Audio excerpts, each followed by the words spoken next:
Okay, big ಬಾಸ್ನಲ್ಲಿ ಏನಂದರೆ ಹೊರಗಡೆ ಏನೇ ಇರ್ಬೋದು, ಆದರೆ ಮನೆ ಒಳಗಡೆ ಬಂದು ಇಷ್ಟು ಪ್ರೀತಿ ಗಳಿಸಿ ಇಷ್ಟು ಪಾಸಿಟಿವಿಟಿನ ಮನೆಯಿಂದ ಹೊರಗೆ ತಗೊಂಡು ಬಂದಿರೋ ಏಕೈಕ ಕಂಟೆಸ್ಟೆಂಟ್ ಅಂದರೆ ಮೋಸ್ಟ್ಲಿ ಡ್ರೋನ್ ಪ್ರತಾಪೆ ಅನ್ಸುತ್ತೆ.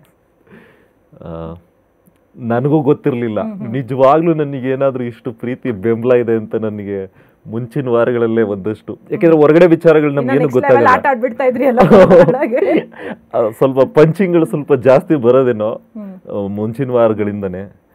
ನನಗೆ ಏನನ್ಸುತ್ತೆ, ಯಾವುದೇ ಒಂದು ಅದು ಒಳ್ಳೇದು ಕೂಡ.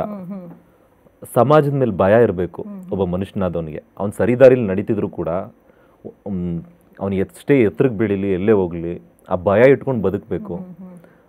ಅಲ್ಲಿ ಹಂಗೆ ಕೂಡ ಮನೆಯೊಳಗೆ ಕೂಡ ಒಂದು ಭಯ ಭಕ್ತಿ ಇಟ್ಕೊಂಡು ಬದುಕ್ತೆ ನಾನು. ಏನು ಅನ್ಕೋತಾರೋ, ಇವ್ರ ಮನ್ಸಿಗೆ ಬೇಜಾರಾಗುತ್ತೇನೋ, ನಾವು ಈ ಥರ ನಡ್ಕೊಳ್ಳೋದ್ರಿಂದ ಇವ್ರ ಮನ್ಸಿಗೆ ಬೇಜಾರಾಗುತ್ತೇನೋ. ಹೊರಗಡೆನೂ ಅಷ್ಟೇ, ನಾನು ಯಾರಿಗಾರು ಏನಾದ್ರು ಮಾತುಗಳಂದರೆ ಅವ್ರಿಗೆ ಬೇಜಾರಾಗುತ್ತೇನೆ, ಇವ್ರಿಗೆ ಬೇಜಾರಾಗುತ್ತೆ. ನನ್ನಲ್ಲೇ ಕೊರಗ್ತೀನಿ. ಯಾರಾದರೂ ಅವ್ರ ಆಟಕ್ಕೋಸ್ಕರ ನನ್ನ ಮೇಲೆ ಇಲ್ದಿರೋದು ಹೇಳಿರ್ಬೋದು, ಬಟ್ ಈ ಥರ ಅಂದ್ರಲ್ಲ ನನಗೆ, ನಾನು ಆ ಥರ ನಡ್ಕೊಂಡೇನೋ ಅಂತ ನನಗೆ ಒಂದೊಂದ್ಸಲ ಬೇಸರ ಆಗಿದ್ದುಂಟು.